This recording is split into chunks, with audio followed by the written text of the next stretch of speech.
I didn't even know all this stuff. And I'm excited, boy. That was really good. I sure appreciate you singing that. That was a blessing, and it goes so well with everything we're talking about, even what we're going to talk about tonight in Job, and Job chapter number 1 in your Bibles. You can turn there with me. Job chapter 1. They asked me this evening, Job, what chapter? And I said the whole book. And I promise you, it doesn't mean I'm preaching the whole book, but it comes from the whole book. This idea here, and I titled it "With Friends Like These, Who Needs Enemies?" And I kind of want to just show you a little bit about the friends that Job had, and then stretch us a little bit in our thinking of how to deal with people around us and people that are going through things.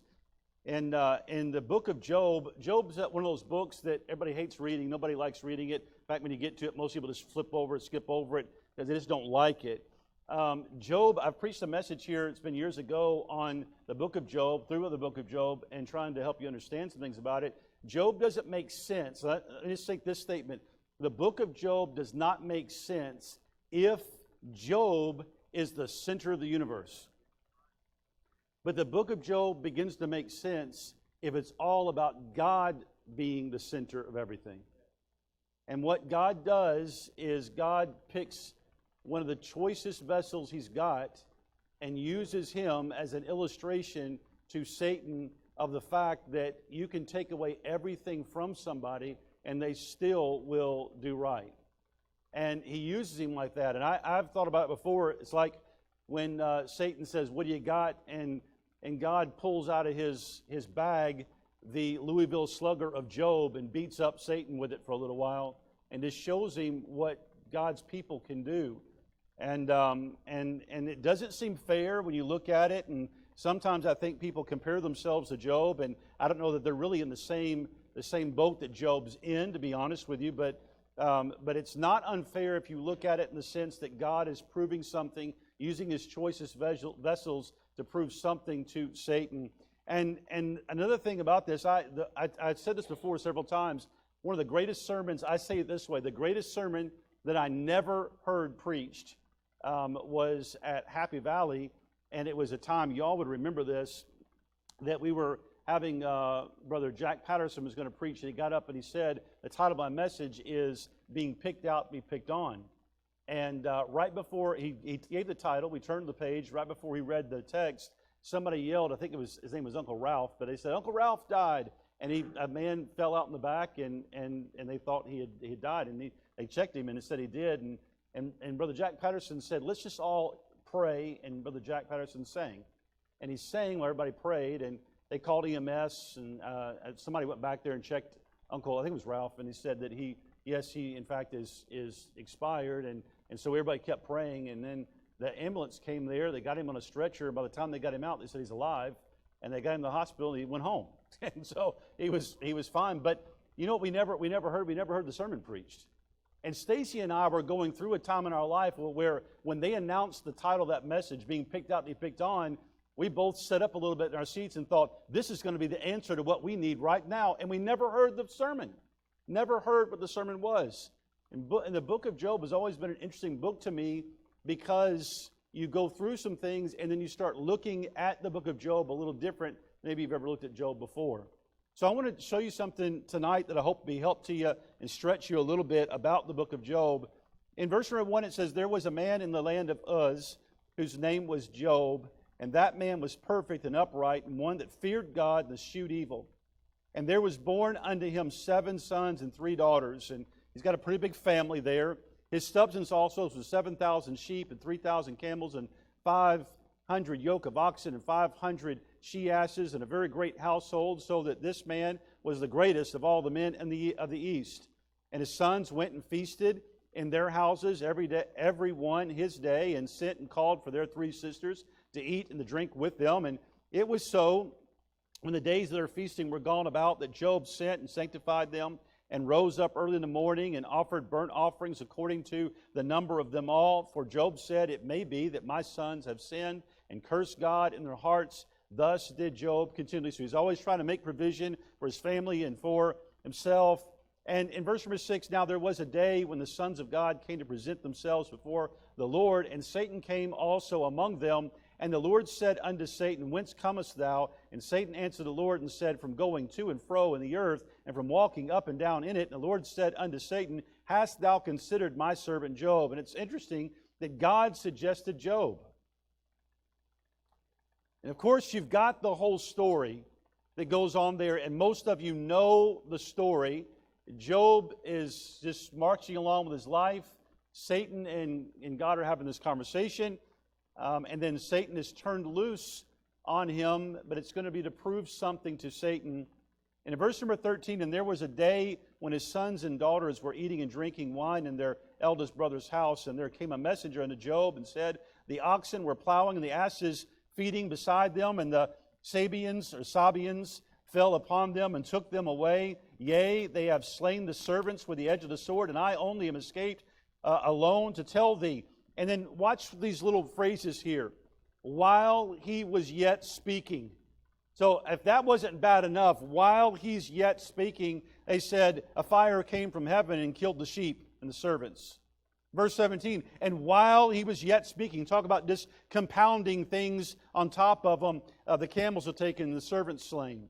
And then verse 18, while he was yet speaking more things, and watch what happens. There came also another and said, Thy sons and thy daughters were eating and drinking wine in thy eldest brother's house. And behold, there came a great wind from the wilderness and smote the four corners of the house, and it fell upon the young men, and they are dead. And I only am escaped alone to tell thee. Then Job arose and rent his mantle and shaved his head and fell down upon the ground and worshipped and said, Naked came I out of my mother's womb, and naked shall I return thither. The Lord gave, and the Lord hath taken away. Blessed be the name of the Lord. In all this Job sinned not, nor charged God foolishly. Now, Job's going to sit there, and he's going to mourn, he's going to weep. And in verse number 11 of chapter 2, he finally gets a visit from some friends, and you would think, well, that'd be a blessing. But that's where the title came from, with friends like these who needs enemies. And in verse number 11 it says, Now when Job's three friends heard of all this evil that was come upon him, they came every one from his own place. Eliphaz the Temanite, and Bildad the Shuhite, and Zophar the Naamathite, for they had made an appointment together to come to mourn with him and to comfort him. And that would be a blessing if that's all they did. And they lifted up their eyes afar off, and knew him not. They lifted up their voice and wept, and they rent every one his mantle and sprinkled dust upon their heads toward heaven. So they sat down with him upon the ground 7 days and 7 nights, and none spake a word unto him, for they saw that his grief was very great. Now, let me start off by saying this. Job's friends did some really good stuff here. If they just would have stopped with what they started off doing, it would have been great. They came to him, they mourned with him, they wept with him, they sat with him without saying a word. And let me say to you, for some people, that's all you really need to do. Pray for them, mourn with them, comfort them, weep with them, sit with them, and sometimes you don't even have to say a word at all other than just sitting beside them, arm around them, weeping while they weep, praying for them, and that's all you need to do sometimes. I thought about this message after I preached that funeral the other day, and I almost preached it that week after that funeral, that night after the funeral. So on Sunday night, this was a message I had to preach Sunday night, and I preached a different one on the Blue Ribbon Christianity.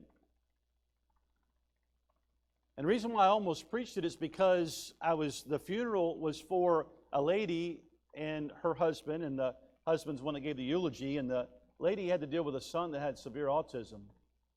And that's the people that had come to me at one time and years ago and asked me, how do I deal with this thing about autism? And I took them to see Brother Van Dyke, and Brother Van Dyke sat in his house and talked to him and said, for 30-something years, I've never understood why I had a child that had autism. He said, until today when I met you. And he said, I can only conclude that I went through what I went through in this world so that I could help you, give you the knowledge you'll need to go through what you'll have to go through in this world. And they wept together for I don't know how long, and I sat in the back and wept with them and just watched them while they did it. And one of the things that Brother Van Dyke said that I'll never forget is he said that when his son, up till 4 years old, his son was talking, walking, doing everything he was doing, but later on his son stopped talking and went into the state that he is now. And he said he had some people from other pastors come and say, can we come over and pray with you and try to be a help to you? And he said, yeah. And he said he had a few pastors come over, and they came into his house, and they knelt down by him, and they began to pray with him and little Josh at the time. This was years ago. He said the preachers began to pray, and one or two of them began to say, God, whatever it is that Brother Van Dyke has done, that you are trying to, it even chokes me up to think that somebody would even do that. That Brother Van Dyke has done, that has brought this upon his child, can you please reveal it to him so he can get it right and his child can get back to where he needs to be? Brother Van Dyke was kneeling on the floor with his son and stood up and said, you can all leave. Don't come back. I don't need you. I need real friends. And they left. And I thought about that while I was sitting there and watching this guy give a eulogy about him and his wife and their struggles with their child. And it made me want to preach this message, thinking about that all over again, about these miserable comforters. That's all they could think to do with a man that had been faced with what he was facing. And I'd done this before and looked through Job. I did it afresh again, looking through this again. But I just want to take you through the miserable comforters. I want you to show you some of the things, and maybe we can glean a few things out of it ourselves to help us never be a miserable comforter. In Job chapter number 4, well, actually, look at Job chapter number 3. Job's going to break his silence, and Job's going to start talking. And watch what he says. After this opened Job his mouth and cursed his day. And Job spake and said, Let the day perish wherein I was born, and the night in which it was said, there is a man-child conceived. Let that day be darkness. Let not God regard it from above, neither let the light shine upon it. And here this person is in this blackness in the next verse, and darkness that they're in. And here comes his friends to begin to speak. And the first one you have in chapter 4 is you have Eliphaz, and he's going to begin to speak. And watch what he says, and I'm going to give you the first point as I read through these. Look at chapter 4, verse 1. Then Eliphaz the Temanite answered and said, If we essay to commune with thee, wilt thou be grieved? But who can withhold himself from speaking? Behold, thou hast instructed many, and thou hast strengthened the weak hands.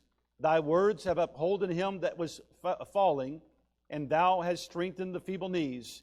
But now it has come upon thee, and thou faintest.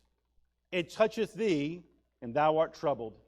Is not this thy fear, thy confidence, thy hope, and the uprightness of thy ways? Remember, I pray thee, whoever perished being innocent. Think about what's being said. Remember, I pray thee, whoever perished being innocent. Or where were the righteous cut off? Even as I have seen, they that plow iniquity and sow wickedness reap the same. By the blast of God they perish, and by the breath of his nostrils are they consumed. You know what he says? When people people will reap what they sow. What he says. Now, the first point I want you to get is this. You can have knowledge, you can have wisdom, and not have enough understanding to be a help to somebody. Now, let me tell you what I'm saying. They knew some Scripture. They knew some principles of God. You know what they knew? If you sow in iniquity, you're going to reap it. If you sow wickedness, you're going to reap it. Now, how many of you realize that's a true statement? You reap what you sow. I mean, realize that's a true statement. And that's knowledge. And you know what? They even know enough wisdom to know that that's kind of how it works in people's lives, that sowing and reaping, it works. It works that way. They understand that. They know. They have knowledge. They have wisdom. But you know what they lack? They lacked understanding. That may have been true, and that may have been true about a lot of things, but it was not true about Job. So you can know verses, you can know Scripture, you can have the wrong spirit. Look at verse number 11. Watch what he says. The old lion perisheth for lack of prey, the stout lion's whelps are scattered abroad. Now a thing was secretly brought to me. That's what he says. Now a thing was secretly brought to me, and mine ear received a little thereof. In thoughts from the visions of the night, when deep sleep falleth to men, fear came upon me, and trembling, which made all my bones to shake. Then a spirit passed before my face, and the hair of my flesh stood up. It stood still, but I could not discern the form thereof. An image was before mine eyes. There was silence, and I heard a voice saying, Shall mortal men be more just than God? Shall a man be more pure than his Maker? You know what he says? I saw a vision in a dream the other night. I got some wisdom to give you from the dream I had the other night. I saw a spirit and it told me some things, and I just feel burdened. Listen now, I just feel real burdened from my dream I just had to come and drop some of my great knowledge on you about the situation you're going through. I had a dream, and in my dream, God spoke to me and told me, I need to tell you something about the problems you're going through in life. And folks, listen, none of it was right.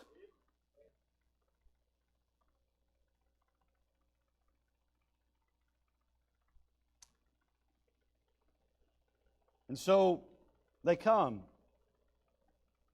And they drop their knowledge. And look at chapter 5.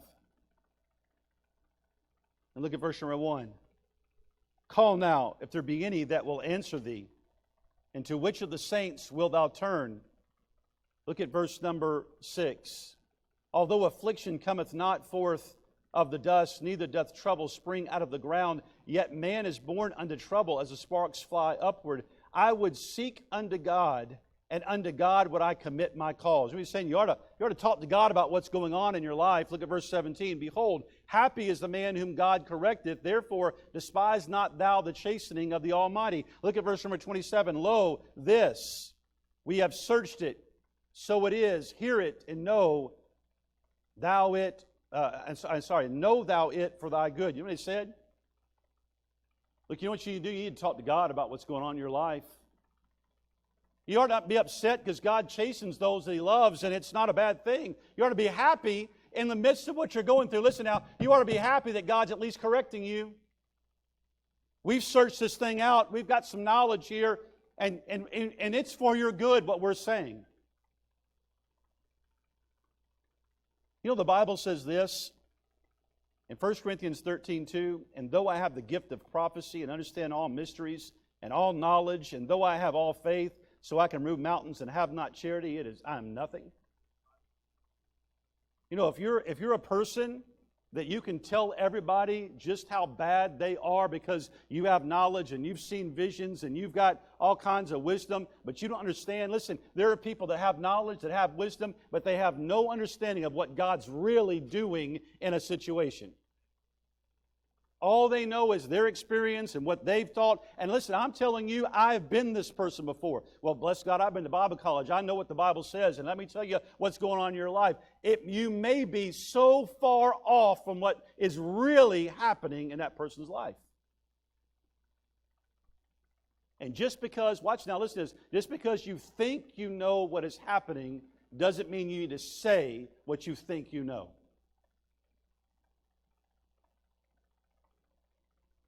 And so these people didn't have love. They just had a bunch of knowledge and wisdom with no understanding. Look with me at chapter 8. Bildad says, let me talk for a little bit. Bildad in chapter 8, look at verse number 1.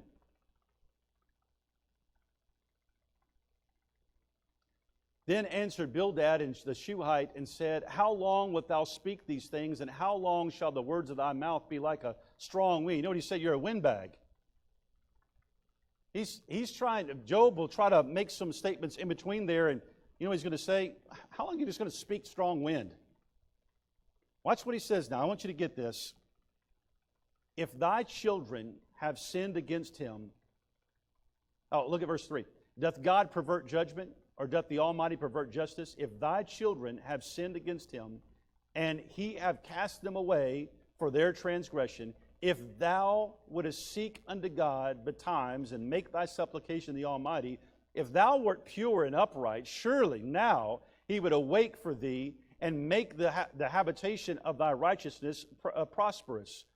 Though thy beginning was small, yet thy latter end shall greatly increase. For inquire, I pray thee, of the former age, and prepare thyself to search of their fathers. For we are but as of yesterday, and know nothing, because our days upon the earth are a shadow. Shall not they teach thee and tell thee in other words out of their heart? Can the rush grow up without mire? Can the flag grow without water? Whilst yet in the greenness and not cut down, it withereth before any other herb. So are the paths of all that forget God, and the hypocrite's hope shall perish. Watch what he's saying. Look, go back and search. Go back and search and look. Has anything not happened the way God prepared it to happen because it was supposed to happen that way? You know what he says to them? You forgot God and you're a hypocrite. Man, what fantastic words.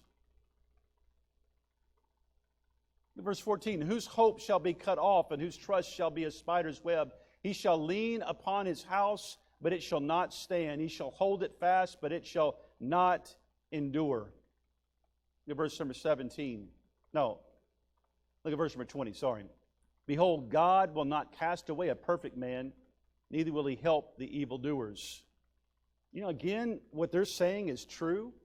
The problem is it's just not true about Job. And here's the second point. The first one is you can have all knowledge and wisdom, understanding, and our knowledge and wisdom, but still not have understanding. But the second one is this: you need to be careful about making assumptions about people and why they're in the situation they're in and what they're doing and what's going on. You need to be careful about it. You know what he said in verse number 4 and 5 and 6? Look, if you were upright, this wouldn't have happened to you. That children probably sinned, and that's what's going on. And maybe it was because you hadn't spoke on their behalf enough, and maybe it's your fault this is going on. And they're making all kinds of assumptions about what's going on, and they don't know what's actually going on. And in chapter number 9,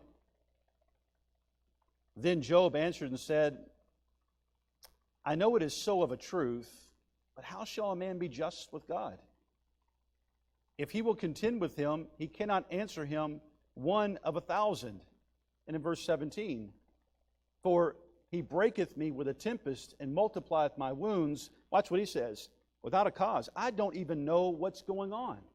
Chapter 10, verse 1. My soul is weary of my life. I will leave my complaint upon myself. I will speak in the bitterness of my soul. I will say unto God, do not condemn me. Show me wherefore thou condemnest me with me. Or contendest with me. Show me wherefore thou contendest with me. You know what he's saying? Show me what's going on. I don't see a cause. Show me what's going on in my life. Now, here's what I want you to see.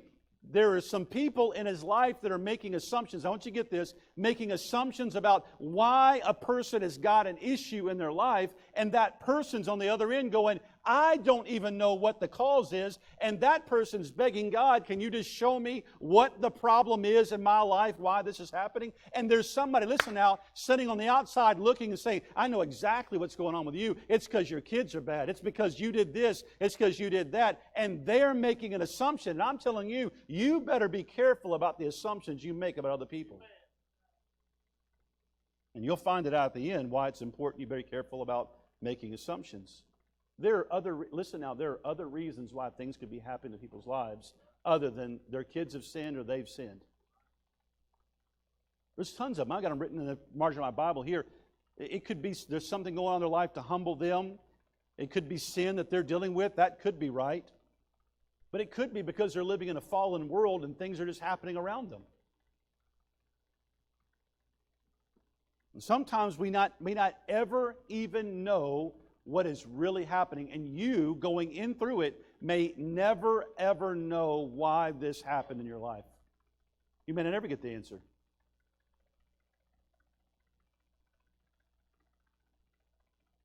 I heard a preacher one time preaching about a man in the church, he was a deacon, rose up against the pastor and did some things, caused a problem, and it caused a split in the church. And it was a big mess, and the pastor left. And eventually down the road, a few years down the road, that deacon passed away. And the pastor went over to that house with the wife and the kids, and in the process of kind of working with them said, you know, if he had not risen up against me, he probably would still be alive today. Now, look, I'm trying not to be really rude, but I'm telling you, that's an idiot. That's just an idiot. You say, well, I think that's true. Well, you can think it all day long, but you don't have to open your mouth and say it. And I'll be honest with you, you probably shouldn't open your mouth and say it, because God might hold you accountable for what you say. I had somebody say to me one time, it was really interesting, and it was hurtful, and I never forgot it. You know, our story, we weren't able to have children for 20 years, and in this church years ago, when I was brand newly saved, maybe about 2001, we were still trying to have a child. Maybe it was 2002 or 3, we were getting ready to leave, and there was a man that was in this church all those years ago, and he came up to me one time, and he said, I know you're praying about having a child, and we've been trying to help you pray, and he said, I want to tell you something that I think I've come across. I want to just present to you. Maybe this is right, maybe this is not, but I just want to try to be a help to you. He said, have you ever considered that maybe the reason why God won't let you have a child is because you're not tithing enough at the church? And I remember thinking to myself, well, maybe that's the reason why. And I remember thinking, maybe that's the way God works. And I think I called Greg and told Greg, and Greg said, that guy's an idiot. Stay away from him. Don't talk to him anymore. You know the issue? Listen, I'm just trying to get you to see. I'm trying to stretch us a little bit. I don't want to be a miserable comforter. And sometimes you think, well, last night I was dreaming and I just had a dream about you and I just feel the need that I tell you. I think the reason why you're going through so much trouble is because you've got A, B, or C wrong in your life. Now listen, if somebody really does have a problem in your life and you've got a friendship with them that you can go with them and help them through a fault, listen, you that are spiritual, if you've got a brother that's overtaken a fault, you can go to them and try to help restore them. And that's a blessing to have that. But you better be careful about how you do it. And you better be careful about having a bunch of knowledge and trying to drop a truth bomb on somebody. God may turn that bomb around on you. So that's the second point. The third one is this. Look at Job chapter number 11. Zophar says, it's my turn. And he begins to speak. And look at verse 1. Then answered Zophar the Naamathite and said, should not the multitude of words be answered? And should a man full of talk be justified? Should thy lies make men hold their peace? And he said, you're a liar.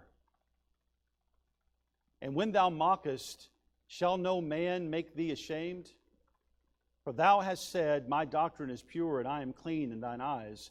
But oh, that God would speak, and open his lips against thee, and that he would show thee the secrets of wisdom, that they are double to that which is. Know therefore that God exacteth of thee less than thine iniquity deserveth. Oh, what a blessing. His children just died. You know what you're saying? You got less than you deserved. What a blessing. Verse 7, canst thou by searching find out God? Canst thou find out the Almighty unto perfection? The third point is this. You better be careful of how you're representing God. There are people that speak on behalf of God. I'm telling you, even in a pulpit, you better make sure that you're representing God the right way. There are people that represent God and they represent Him the wrong way. And there's people sitting out there that get the wrong idea of who God is. Why? How do people come up with the conclusion that, look, I like watching football, and in a football game, look, if my toe hits that white line as I'm running down the sidelines, you know what I am? I'm out. Quit. I'm done. Go sit out. I'm done. It's over. And everybody thinks that if I touch the sideline, if I just get a little bit out of bounds with God, that God's life is over and I'm done. And that God's up there in heaven with a lightning bolt just waiting. He's looking at somebody. He's looking at Brother Gary. Well, Gary's too perfect. He looks at Chance. He's looking at Chance. He's thinking, I just can't wait for Chance to step. Oh, he's almost going to step, but I can't wait. Guys, get ready. Watch this. It's going to be a good one. He's just looking to throw a lightning bolt and just knock you out. You know what I found about God? I found Him to be a lot more merciful, a lot more gracious, a lot more long-suffering, a lot more patient, a lot more forbearing, a lot more kind than any of that. But the problem is we've got the Spirit sometimes in the way we do things that we're presenting God, that God hates people, and God doesn't hate people.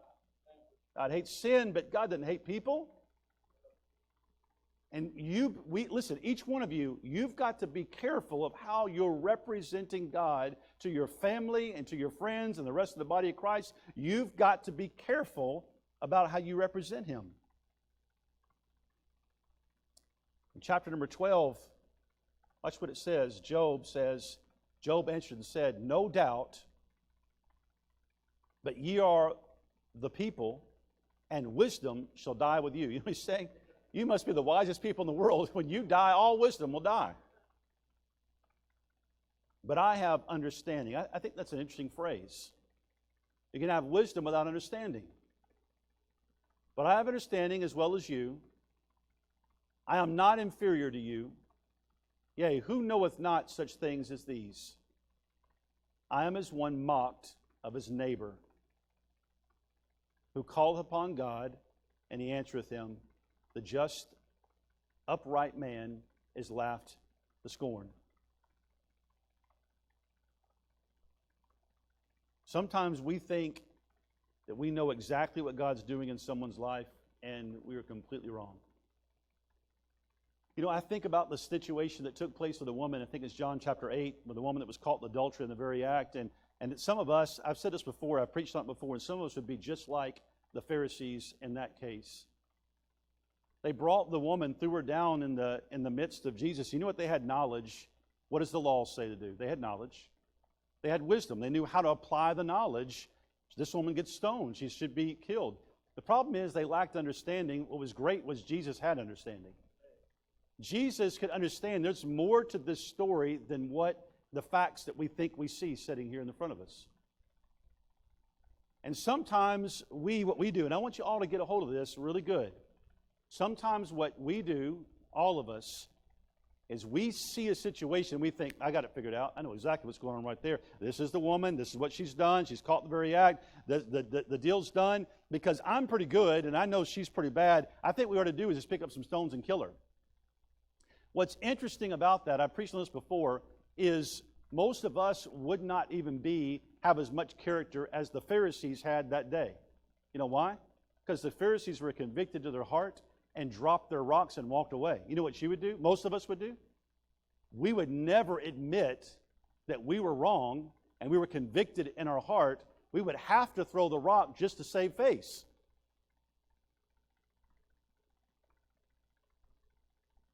And so, I want you to understand this. I want you to get this. When you think you've got a situation diagnosed, there may be more to the story than what you think you see. And we need to be slow to move on things that we think we are seeing. Well, I saw a vision. I don't care. Well, I've got a verse. I don't care. You need to be slow to move before you start throwing rocks. The next one. Sometimes the wisest thing we can ever do is just keep quiet. In Proverbs 17:28, even a fool, when he holdeth his peace, is counted wise. You know, somebody just never speaks. Somebody say, well, they're wise. They may be the biggest fool you ever saw in your life. But because they don't speak, they can be counted as wise. And he that shutteth his lips is esteemed as a man of understanding. A wise man once said, nothing.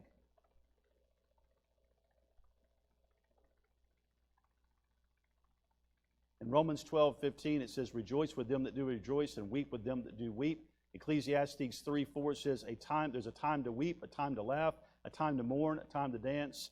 Verse 7, a time to rend, a time to sow, a time to keep silence, and a time to speak. Let me say this. You can help people that are overtaken in a fault, but you better be careful. Galatians 6:1, brethren, if a man be overtaken in a fault, ye which are spiritual, restore such a one in the spirit of meekness, considering thyself, lest thou also be tempted. You got to think about that for a minute. Lest thou also be tempted. What if, now listen now, what if God visits back on you the thing that you are harmful towards them about? What if God was to say, now listen now, I think God's capable of doing this to teach us a lesson, not because He's vengeful and mean, but to teach us something about mercy. What if we're a people that cannot show it, and God says, I'm going to visit something on you to help you see it, what you need to be doing here? The verse goes on to say, bear ye one another's burdens and so fulfill the law of Christ. You know that when we're bearing each other's burdens, we're fulfilling the law of Christ? The third verse says this, for if a man thinketh himself to be something when he's nothing, he's deceived himself. You know, the idea is this, when you put that all together, when you're so full of pride, you can be deceived about how you're helping others. Eliphaz blamed Job for his own calamities. Bildad blamed Job's children for what was coming upon them. Zophar called Job a liar for defending himself. And in Job 25, Zophar refers to Job as being wicked and a hypocrite. And so I want you to look at the very last thing. Look at Job chapter number 42. And this is the last little spot we're going to be, and you can say amen to that.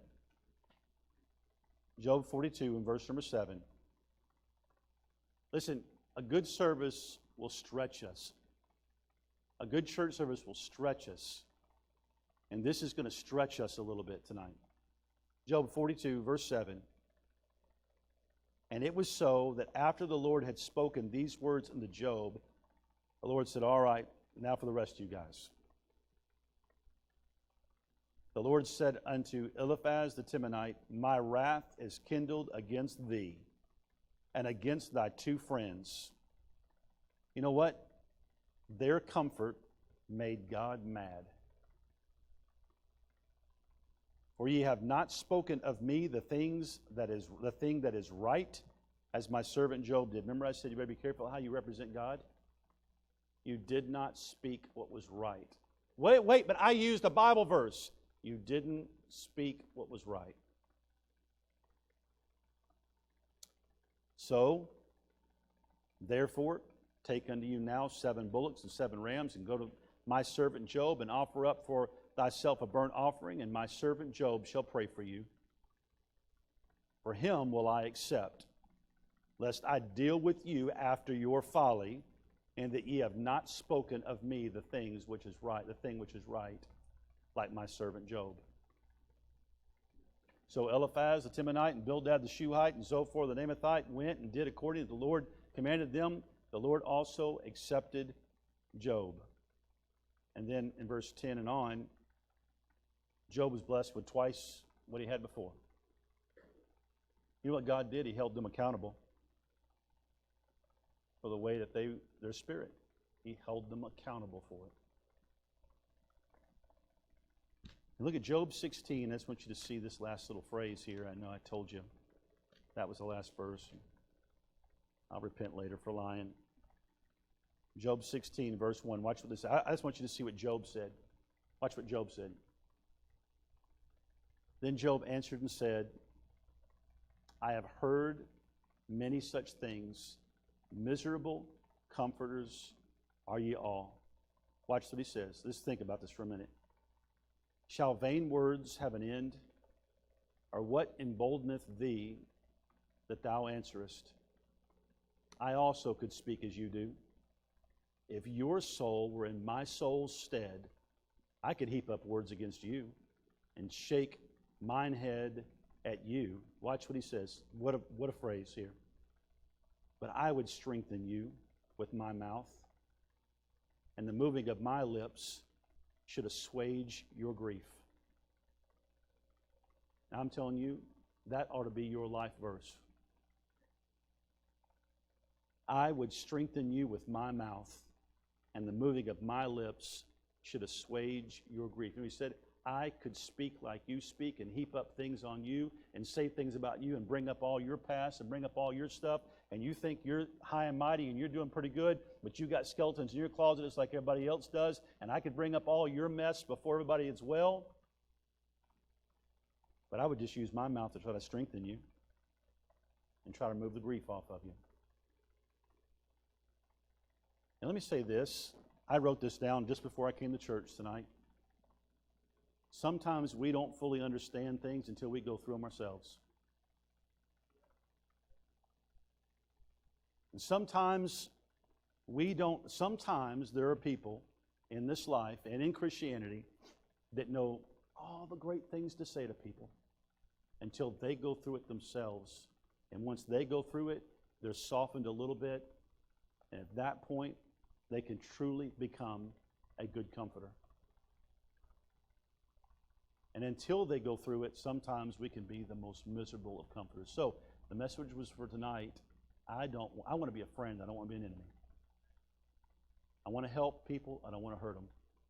And I want to stretch every one of us in this room to be those type of, and not be a miserable comfort, but be someone that assuages grief from off people. That's the spirit I want us to have as a church.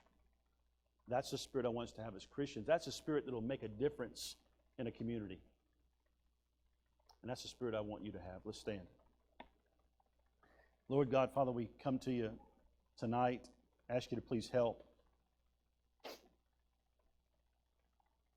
Lord, I tried to just preach your word, and I pray that your Holy Spirit would do a work where the word cut. I pray your Holy Spirit would do a work to help.